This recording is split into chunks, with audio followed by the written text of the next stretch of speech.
Yes, sir. Yes, sir. We are bike. We are bike, ladies and gentlemen. Yes, sir. Hold on. Let me fix my lighting. We are bike. Yes, sir. We back in this thing. And today we got proof. Yes, Lord. Today we got proof, y'all. I come here today to bring y'all proof that aliens are here.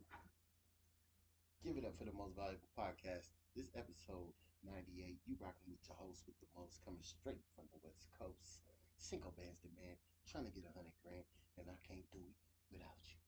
No, I can't. Give it up for yourselves. Alright, well, we're gonna get straight into this. Without further ado, they real, ladies and gentlemen. They are real.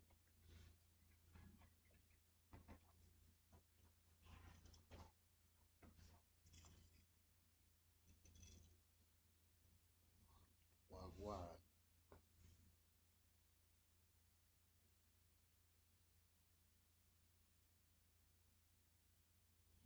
Look like we in the Matrix, y'all. You know how that go. Hit that like, hit that subscribe. Let them know Cinco Bands is live. Let them know you rocking with the best. You already know the best on the West. Yes, sir. I had a great day today. I don't know how many of y'all had a good day today. I hope y'all having a good, blessed day. You know, but it's going well over here, man. It's going well. Let's get into this. What they talking about?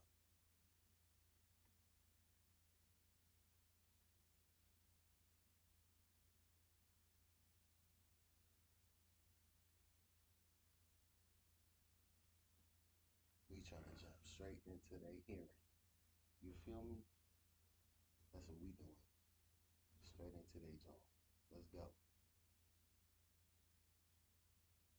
This for my day ones, man. If y'all real ones, you know what I'm saying? Y'all want to know this real stuff.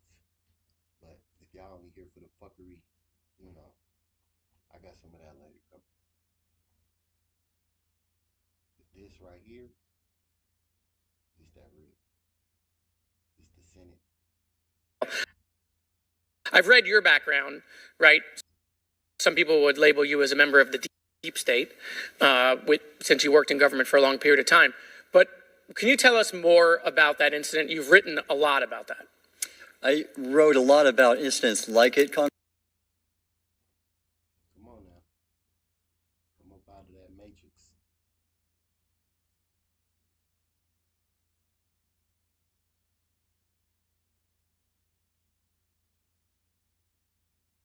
Thank you. I'll now recognize Mr. Grothman for 5 minutes of questioning. Yeah, we'll start with Mr. Gallaudet. During a previous UAP hearing, Navy Commander David Fravor discussed the TikTok object engaged in 2004. Are you familiar with the incident, the TikTok incident? Yes, sir. And that's almost 20 years ago, right? Yes, sir. It's been said there are more videos, documents, and reports related to this incident. Do you believe the information regarding the TikTok incident should be available to all members of Congress? And in your expertise, what reason would the Department of Defense possibly have for not releasing information that's over 20 years old? Thank you, Congressman. I don't think there's any good reason to withhold information and important data, especially of national security concern, from Congress. Well, what would they say? I will speculate, sir, that they don't want to share that kind of information because it reveals weaknesses in our ability to monitor and protect our airspace. Okay. In your written testimony, you claim last year's UAP hearing before this Oversight Committee confirmed that UAP-related information is, well, it's not only being withheld, but that elements of the government are engaging in a disinformation campaign to include personal attacks to credit UAP whistleblowers. Could you elaborate on that statement a little? Yes, sir. Earlier this year, I met with the DoD's All-Domain Anomaly Resolution Office, and what I thought would be a 90-minute meeting just to meet with leadership turned out to be an hours-long influence operation on me, where I was, they attempted to convince me of the validity of the very flawed and error-ridden historical records report. In addition, they tried to have me question very valid UAP reports like the Tic Tac incident, and even coming to stating possibly that the Tic Tac was American technology. And then, of course, if you ask David Fravor or Alex D. Close enough, sir. You're familiar with the recent drone incursion over Langley Air Force Base? Yes, sir. The owners of these drones remain unclear. The U.S. military has not been able to give us in Congress an answer. Given your experience in the Department of Defense and the intelligence community, how frequently are UAP sightings over military installations? And secondly, I suppose hypothetically you could have incursions over regular airports. Is it obvious these incursions are more like... Ali, I love you here. I mean, it's easy to spot me on the court, I bet. But you've always been like that. See me? Yeah. Before you hear me. All done. Thank you. You're welcome. Not so fast. I love you. Also, some of our nuclear equities and also some of our Department of Energy sites. There is a long historical record that some of your colleagues may have, documentation that demonstrates this. This is not a new trend. This has been going on for decades, and that information has been obfuscated, unfortunately, from folks like you in this committee. And I think that's problematic because ultimately, at the end of the day, we have a significant situation here. We have something that can enter U.S. airspace completely with no attribution. And how long has this been going on? Sir, decades. And there's information that will hopefully be entered into the record. Can you think of any possible reason why they can't release any information they have on something, say, 20 years old? Sir, if I could echo my colleague, Admiral Gallaudet, I think one of the big issues that we have in the Department of Defense is we don't want to broadcast any potential vulnerabilities or weaknesses in our national defense system or on intelligence collection platforms. Therefore, when you have a conversation where you address a problem for which there is no solution, it makes that a very uncomfortable conversation to have. Okay, we'll switch to Mr. Schoen. The primary reason you're here today is because you published an article on the news publication that you own called Public, right? Alleging that a new unnamed government whistleblower has come forward asserting that a highly classified program exists dedicated to recovery and reverse engineering of UAP technologies. Can you give us what specific evidence you have or that your source provided you to substantiate the claims about the existence of the Immaculate Constellation program? Well, you have the report in front of you now, so you can see it for yourself. I checked the report, and I did not find it based on existing cases. It was new cases for me. I hadn't found anybody. So that answered for me that it was not obviously circular reporting, which is one of the big concerns in this space. I also had the name of the program confirmed by more than one additional source. So yeah, and then of course I checked to make sure that the source was who they claimed to be. Okay. I should also say that when I said before it was this database, it is a much broader program than that. It also includes human intelligence, and then as you mentioned, the retrieval and the... Any knowledge of what country these things originated in? No, I have no idea. Okay. Okay, I will now recognize Mr. Burchett for 5 minutes of questions. Thank you, Chair Lady. I request unanimous consent to enter into the record documents provided to us regarding legacy UAP programs and psychological operations. Lou Elizondo. So ordered. I also want to thank my buddy Jeremy Corbell for providing us documents and access to some whistleblowers. Mr. Elizondo, what is your last position with the federal government? Sir, I was the Director of National Program Special Management Staff managing a White House Special Access Program on behalf of the National Security Council. How would you characterize UAPs? An enigma, sir, and a frustration. We're talking about technologies that can outperform anything we have in our inventory. And if this was an adversarial technology, this would be an intelligence failure eclipsing that of 9/11 by an order of magnitude. Are there classified Department of Defense materials related to UAPs that you believe could be safely disclosed to the public without compromising national security? Yes, sir, I do. I would never, ever try to endorse providing some sort of information that could compromise what we call a blue force technology or capability.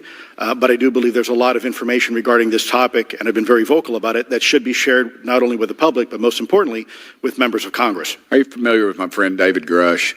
Absolutely, sir. I had the privilege and honor of working with him myself several years ago at U.S. Space Force. Last year, as you know, he testified that the U.S. has run a multi-decade U.S. crash retrieval and reverse engineering program. Would you agree with that? Yes, sir. Are there UAP programs operating without proper congressional oversight? 100%. What are they? Unfortunately, sir, I would have to have that conversation in a closed session. I know you said that, and a lot of people are frustrated with those kind of answers, but we're asking those kind of questions so you all know what the heck we're up against. You also mentioned in your opening statement that the Pentagon's Public Affairs Office employs a psychological operations officer as the singular point of contact for UAP-related inquiries. Why the heck would they do that? Sir, that's a great question. I would ask the Pentagon. There's a long history here of providing misleading and false information to the public through various news outlets and media outlets in order to discredit the topic. I've personally been victim to it. We have the documentation to substantiate this information has been absolutely inaccurate, that has been provided time and time again, and it turns out that that individual was also working with former leadership of Aero at the time as well.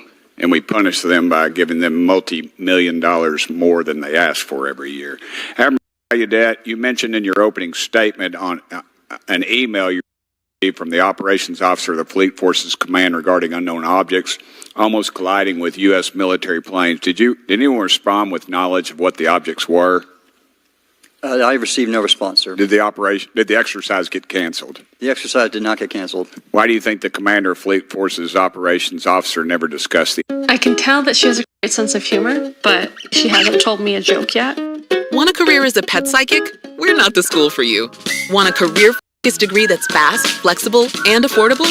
Apply now at post.edu. Post University. So the email, and therefore the email was pulled from everybody's account. Again, tell us what happened to the email from the commander of Fleet Forces. The day after I received it, and all the other recipients received it, which were all the subordinate commanders of U.S. Fleet Forces, so 1- and 2-star admirals, including strike group commanders, the email was wiped or deleted from our accounts, okay, and then no one talked about it. All right. Have you specifically had any experience with submersible objects? Sir, I've no personal experience, but I've had witnesses on submarines come to me and say they've seen on sonar data. Correct. Okay. Yeah. How would you characterize those, and how do they move? The one instance that was revealed to me was in the 80s on a nuclear-powered submarine, a ballistic missile submarine, that the object exhibited the characteristics of a Russian torpedo in terms of its speed of movement and closing rate with the submarine, and then it slowed and followed the submarine slowly in its wake for a period of minutes, and then rapidly exited. And nothing that we know of, and technology-wise, could replicate that. And the speed of these objects was faster than anything that we have or anybody else has that would be manned. Is that correct? It was on the order Underwater. of a torpedo. So yes, sir. Yes, sir. But as it exited, well, I don't exactly know how fast a torpedo is, but I expect it does better than my old outboard Scott Atwater, so I'll take that as a yes. Yes, okay.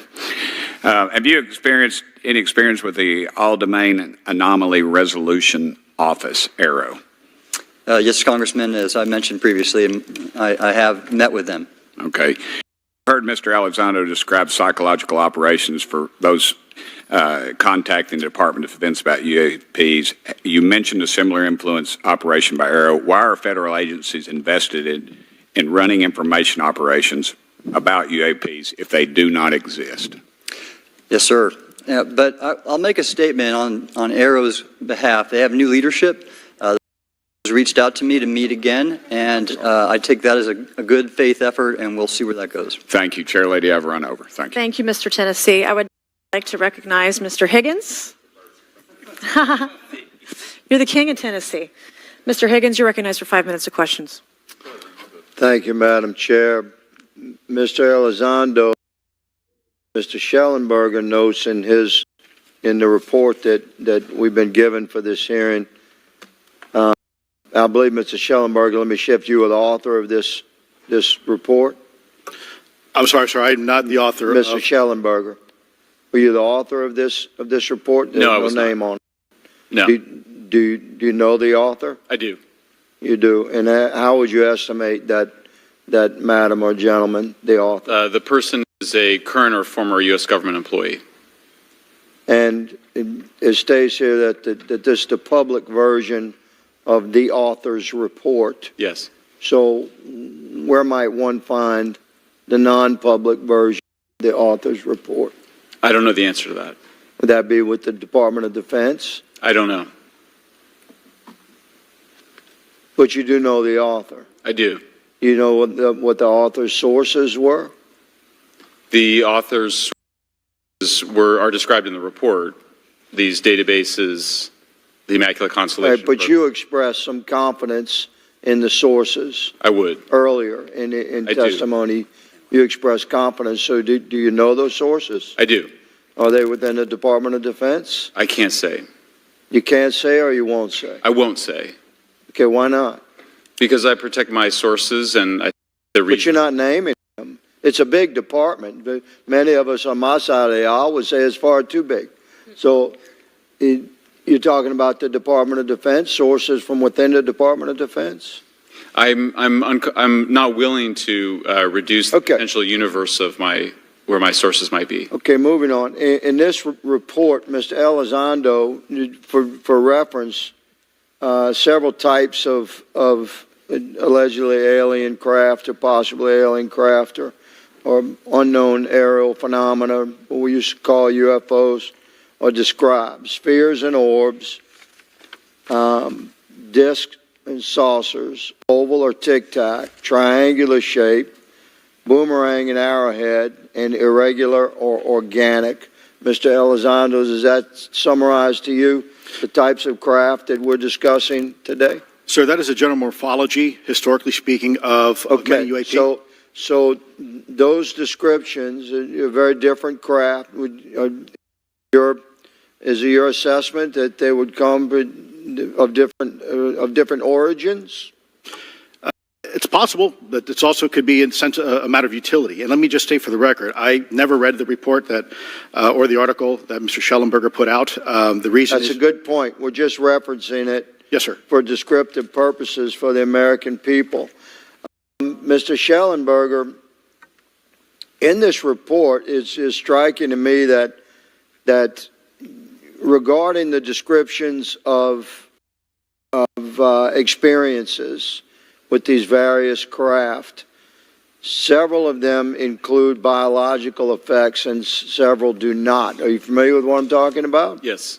Okay, so spheres and orbs, triangular craft, and irregular or organic craft include some descriptions of biological effects, including feelings of unease, electronic device malfunctions, long-term psychological effects such as anxiety or insomnia have been noted, feeling of being watched, a shared awareness with the triangle craft, and under the irregular and organic craft, biological effects include physical sensations of warmth or cold and unexplained smells, psychological distress. So these are very specific descriptions of the reactions of human beings, which allegedly have been noted from a study, a report. All of those experiences would have been described by the sources that the author used. I'm not sure I understand. This is a very broad description of biological effects. And it's striking to me that they are present with relation to some types of craft, but absent in others. This would require a great deal of research and study. Can you explain that? My understanding is that this is, the database is very large. It includes both the images, the videos, the still images, as well as the human intelligence, the reports, the raw data from individuals having these experiences. So in answer to your question, yeah, I mean, I think we're looking at a very large amount of data collected over many decades. And that data is held by the Department of Defense? Well, I will say that after I published, I was told that this program, that the USAP was actually managed by the Department of Defense, but held at the White House. Roger but that. That's a single source, and I don't have multiple sources to verify that. Thank you, sir. I did my best to trick an answer out of you, but I was partially successful. Madam Chair, I yield. Thank you. I now recognize Mr. Frost for 5 minutes of questions. Thank you, Madam Chair. In addition to serving on this committee, the Oversight Committee, I also serve on the Science, Space, and Technology Committee, where we often discuss how essential data and evidence are used in science and used at departments such as NASA. During a hearing, NASA Administrator Nelson affirmed the importance of NASA in helping us to understand UAP. Mr. Gold, if the government doesn't have the data it needs on UAP because, say, someone who saw something is concerned about stigma, public backlash, etc., or maybe there's just not good systems in place, how are we supposed to ultimately figure out what's going on? Yeah, thank you for the question. And let me compliment Administrator Nelson that there wouldn't have been a UAP independent study team if it wasn't for his leadership and courage. We're talking about data and where we can get data from. As I described, NASA has whole archives of data, much of which I believe will likely have information that will help inform UAP. We need only look. And again, in an era with AI and ML, we can relatively quickly and easily go through it. So I think it's something that we should encourage NASA to do. However, per Chairman Groffman's comment about UAP focusing on national security sites, I believe there's something, sir, that you may have heard of called sensor bias. That because we've got more cameras, more monitoring of national security, we don't know how extensive UAP activity may be over civilian areas. And this is to the second part of your question where we're not collecting the data. We're not collecting sufficient data from pilots. We're not collecting sufficient data from civilian and commercial activities. And this is, again, where ASRS, I think, could substantially change that, get the data out there, and allow us to do good science. Yeah. Thank you. I mean, on the data, you know, I'm a really big proponent of transparency. But obviously, there's always a little bit of balance that we have to have in government on transparency as well. I mean, last year, NASA appointed a director of UAP research in response to the recommendation by the independent study team. In the final report, there's a quote, "Despite numerous accounts and visuals, the absence of consistent, detailed, and curated observations means we do not presently have the body of data needed to make definite and scientific conclusions about UAP." Can you just talk really quickly about that balance of security and transparency? So I can say, having served at NASA, it is the most transparent organization I've ever been in. When we would have conversations of executive leadership, things would leak out almost instantly. So I can assure you, intentionally or not, NASA's very transparent. I don't know if many of you have worked with engineers or scientists. They love to talk. So I believe that NASA is a paradigm of transparency, but we must have the ability and the data to be able to be transparent with. And if we're not gathering that, if we're not looking at it, then we can't bring NASA into the game and get to that good science that you need. You know, it was about a year ago, I was touring a facility with a pretty senior government official. We went by a certain hangar and they said, yeah, that's, you know, a company leases that out. We don't really know what's going on in there. We have no way of knowing what's going on in there. And there was a few of those, in fact, while we were driving around this facility. To what extent do you think that some of the UAP out there comes from? Nemo, we have taken control of the Nautilus, and we'll use it to escape. A submersible ship. The Nautilus, she is mine. I want her back. So many things we will see. no one has ever seen.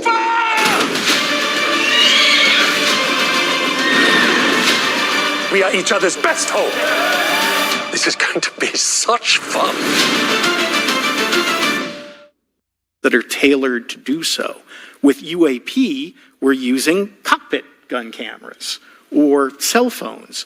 We could never do good science with that. And let me tell you, the NASA budget is under pressure. We need to make sure that the Artemis program is funded fully. We need to beat China to the moon and maintain our presence in low Earth orbit. So NASA would need more money to do this, but I think tailored instruments that would look at UAP in the same way that we have tailored instruments to look at astronomical data is important to gathering valuable and uniform information. If we were studying black holes by using fighter cockpit cameras, we probably wouldn't know that much about black holes. 100%. Well, I think it's important that federal leaders take the necessary steps to ensure that UAP does not pose threats to the American public as well, and that we have the necessary budgets to collect this data so we can actually see what's going on. And I'm fully supportive of funding the Artemis mission. I think it's very important. Also, a personal note, the pilot is a frat brother of mine.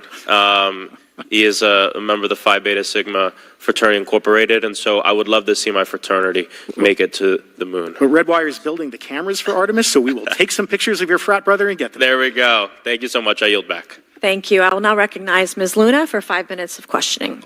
Mr. Elizondo, to your knowledge, can you name the country and around time frame that the first back engineered UAP program started?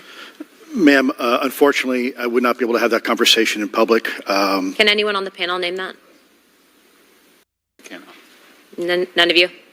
Okay. This next question is for Mr. Gallaudet. To your knowledge, have any USOs ever outpaced our submarines?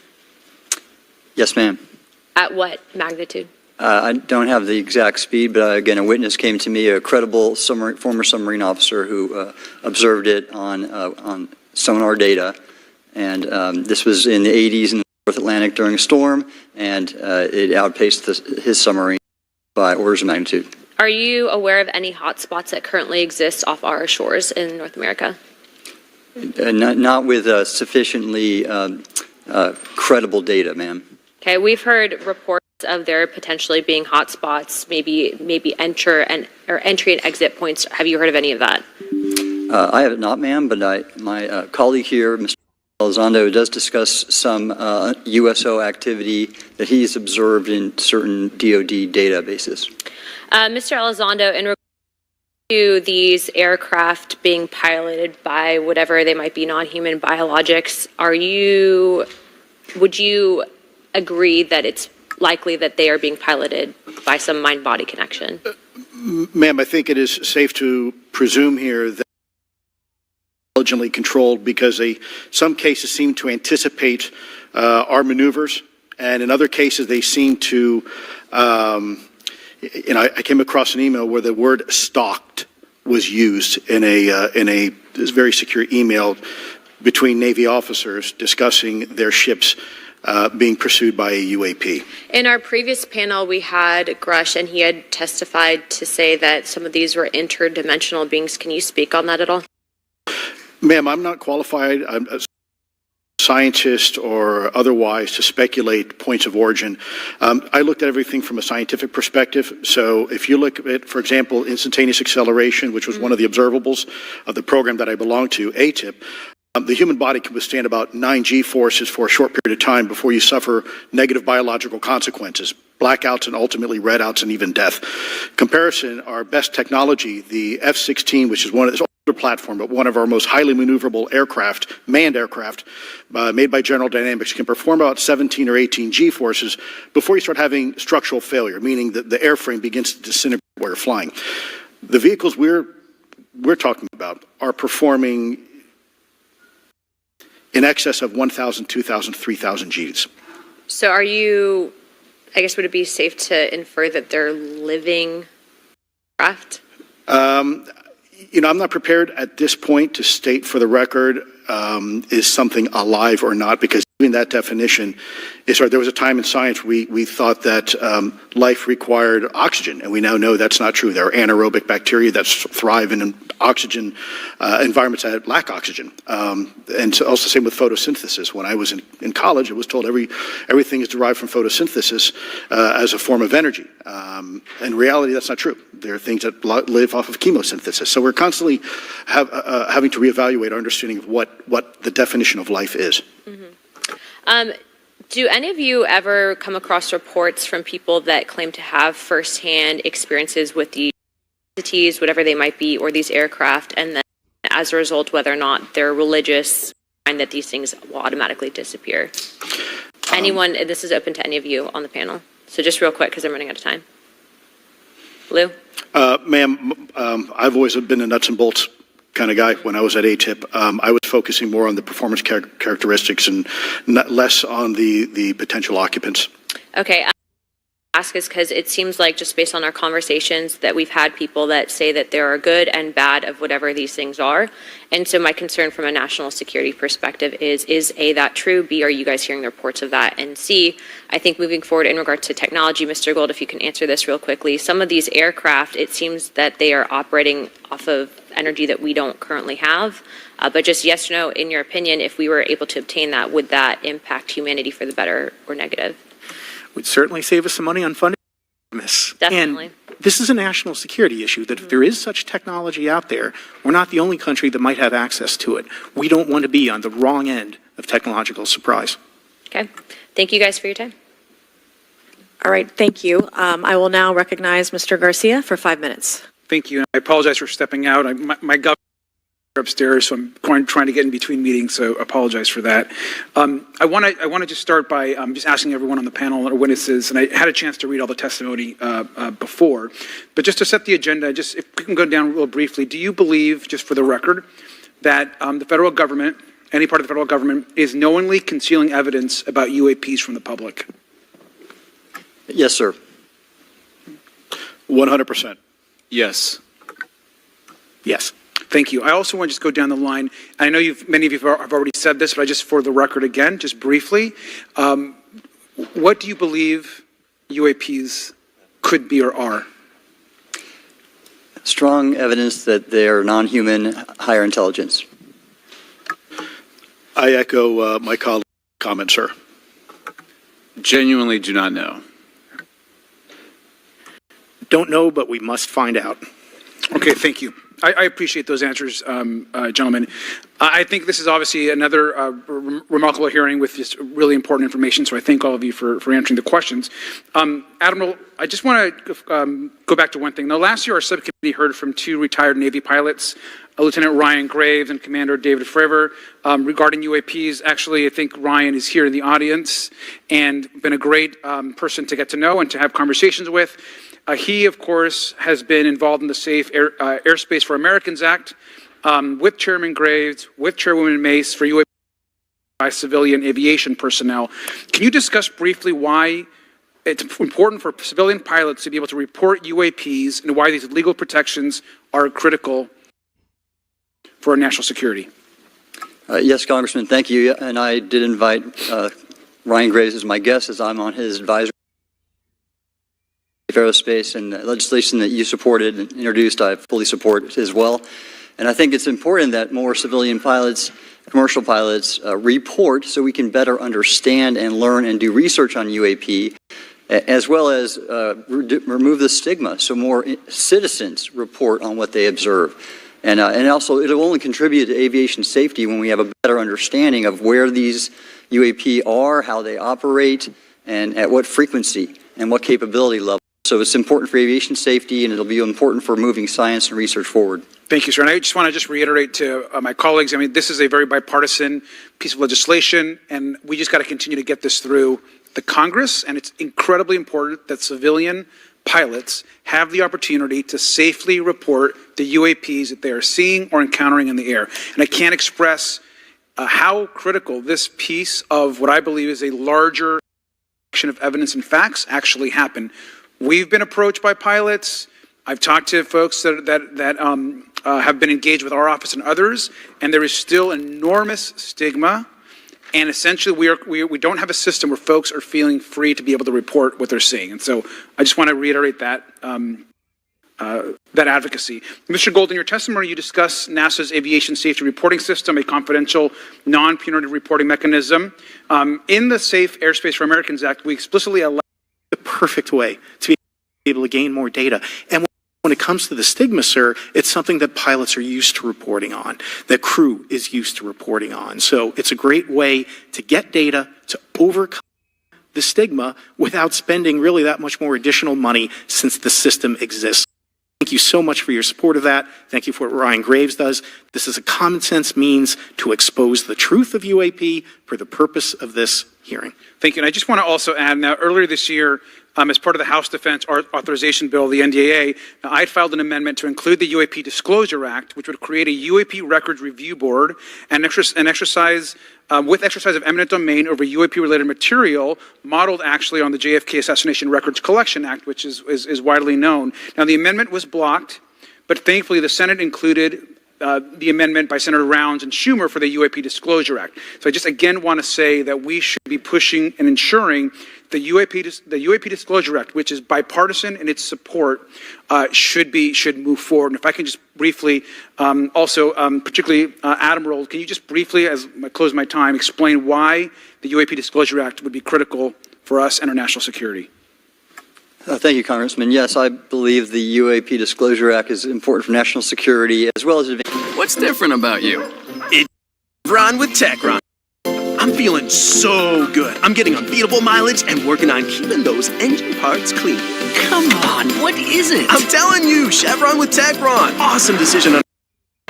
For the UAP Disclosure Fund as an advisor, as in the Soul Foundation as an advisor, senior strategic advisor, which is advocating for the same. Thank you very much. I yield back. All right, thank you. I'd like to recognize Mr. Biggs for 5 minutes of questioning. Thank you, Madam Chair. Thank you for holding this committee. Thank you to the witnesses. Admiral, the video that is called the Go Fast video, the email that you've talked about being deleted, I just want to briefly cover this. You said that the email, the author was asking whether any of the recipients were aware of the classified technology demonstrations that could explain the objects that were observed. And then you said the email disappears. Then you guys have a series of meetings. The commander of fleet forces and his operations officer never discussed the incident again. Is that right? Is that accurate? That's accurate, sir. And even during weekly meetings, it was never discussed again. My question for you is, you were in those meetings. Did you personally hear that nothing was going on about that?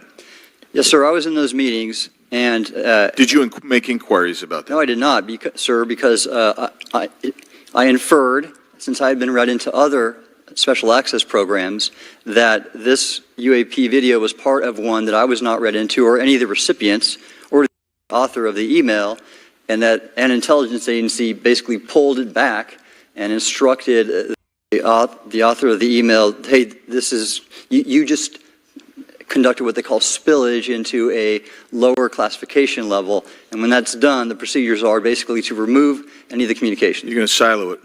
So, and you, Mr. Elizondo, you said in your report and your testimony today, a government work on the UAP subject still remains classified. Excessive secrecies led to grave misdeeds against loyal civil servants, military personnel, and the public, all to hide the fact that we are not alone in the cosmos. Fair? Yes, sir. All right. And all of you, and Mr. Schellenberger, by the way, I've read several of your books, Mr. Schellenberger, excellent stuff. Thank you. What I would say, too, is you were asked about the veracity of the author of this report. You comfortable with the veracity? Yes. Okay. And then, and I'll get to you in a second, Mr. Gold. We'll talk about Kuhnian and Toshin scientific advancement and how we're obviating that through these processes. But we'll get to that in a sec. Because what I want to really get to is the ultimate question it really becomes this. For what purpose is the federal government overclassifying, because that's what they're doing, they're overclassifying, and forbidding the public for getting access to this? And you know, if you have an explanation, I'm curious, because I know what I've been told. I just want to know from your perspective, why do they overclassify? Mr. Elizondo, you look like your finger on ready to go. Yes, sir. Forgive me. I think there's several reasons. I think at the time when this reality became evident to the U.S. government, we were in the middle of the Cold War with then Soviet Union, and we did not want to tip our hands to what our knowledge base was on this topic. We did not want to broadcast that. The Cold War's long over. It is, sir. It is, sir.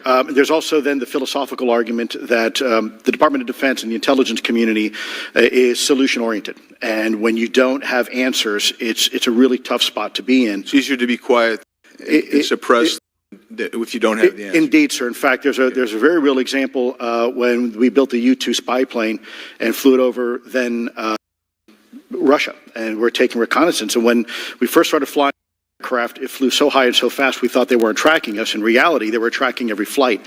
It wasn't until the Russians could develop the SA-2 surface-to-air missile and successfully shoot them down. I would suggest to you also, along with Lakatos and Kuhn, you also have a problem with Kenneth Arrow's path dependence or increasing returns. That's one reason why they won't disclose it. It's too painful to admit. But I just want to read a couple things from Mr. Schellenberger's what he gave to us today, because I think this is interesting stuff, and I just want to convey this to you. On USG networks, there exists infrared footage of and imagery of a grouping of vessels engaged in SIGINT and mass collection at night in a specific area of the Pacific Ocean. This footage, which was in close proximity to the vessels, a large equilateral triangle UAP suddenly appears directly over the ships.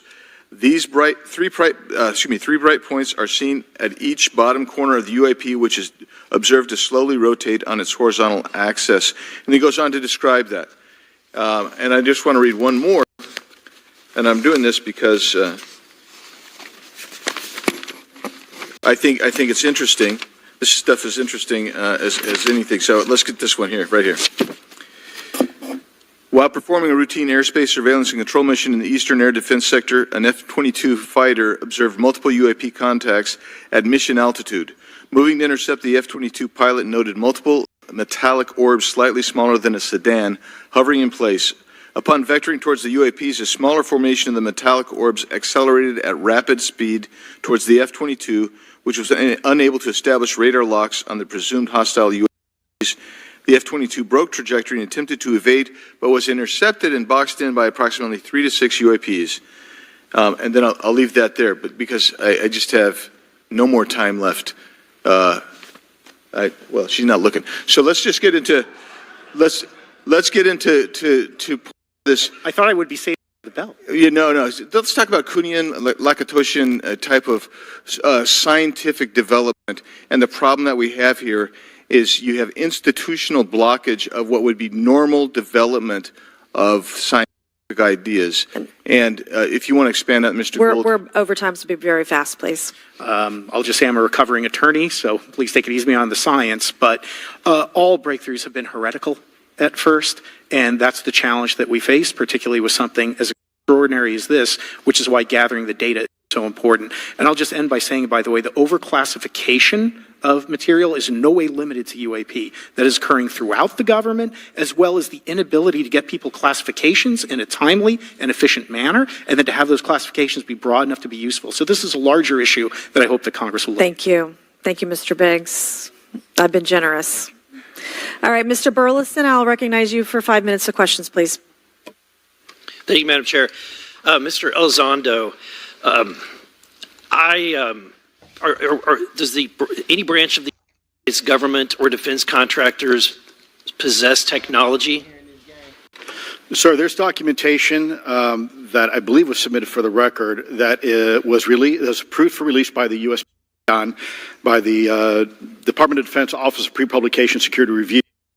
And it states one of the reasons why my predecessor program, OSAP, was trying to collect material of unknown origin. Was it successfully collected? It was not. What happened is that there was an aerospace contract company that requested to divest itself of the material that was collected in the 1950s. Right. Unfortunately, that didn't actually occur. So let's dive into that. That's the Bigelow Airspace, correct?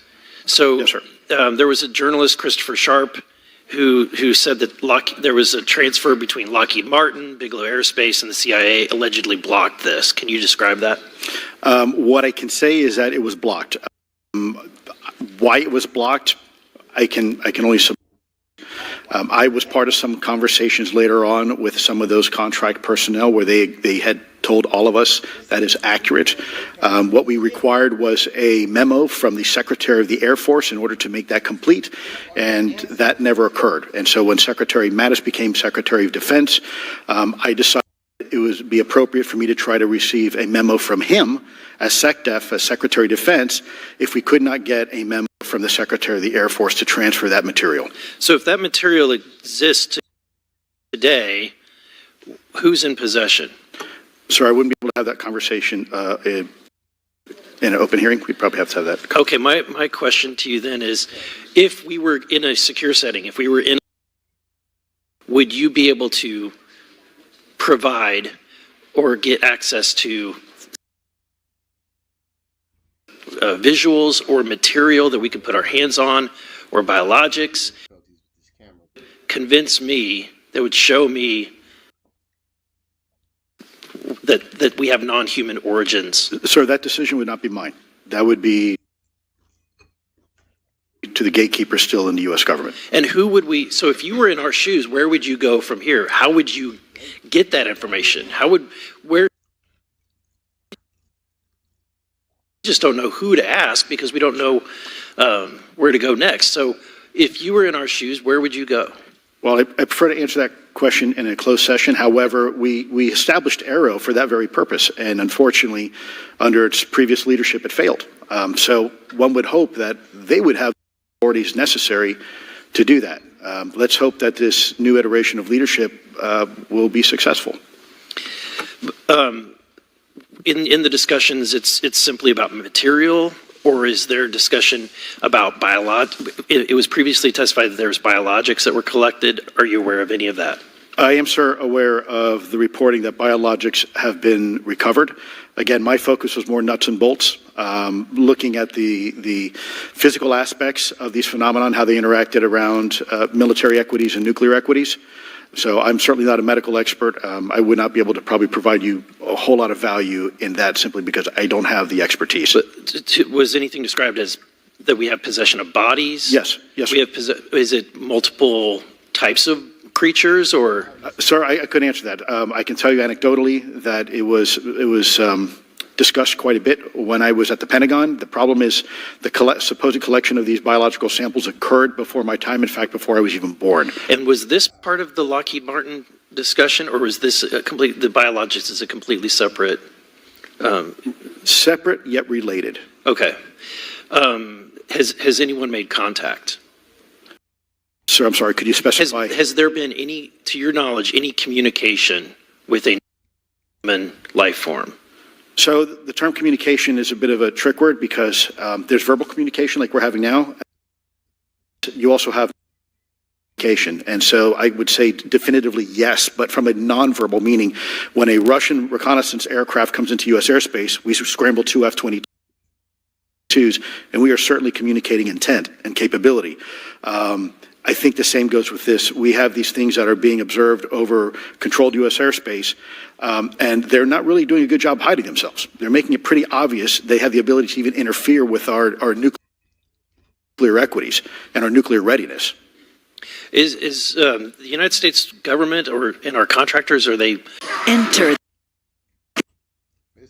Universal Horror Unleashed, where horror comes to play. As I previously stated, and please forgive me, I am not authorized to discuss specifics about crash retrievals.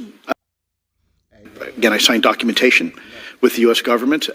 What I can say was, after a very thorough review process by the Pentagon, what I wrote about, and that was my limit. Hey, they ain't allowed to talk about nothing, gang. But they said enough. We heard it here. Live. We did it again. Exclusives. Exclusives. This is the most valuable podcast, baby. Yes, sir. And I'm going to see y'all on the next one.